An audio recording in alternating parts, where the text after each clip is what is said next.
Alright, real quick, just trying to tune this thing and trying to get rid of a problem that I have after it warms up. It just kind of makes like a clunky, I don't know, not good sound. Don't know what it is, but that's why I'm making this video. So I'm going to put it in gear right now, idling, everything's warmed up.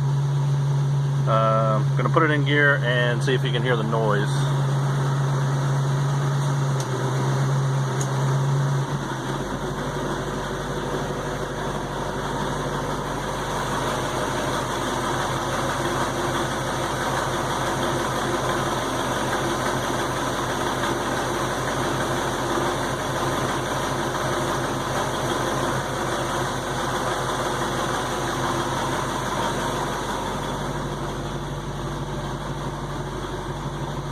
The noise under the just general hum of the engine. It's kind of a clunky, rhythmic clunk, clunk, clunk, clunk, clunk, clunk. I don't know what to make of it. Anyway, maybe somebody can help. Alright, thanks everybody. Bye.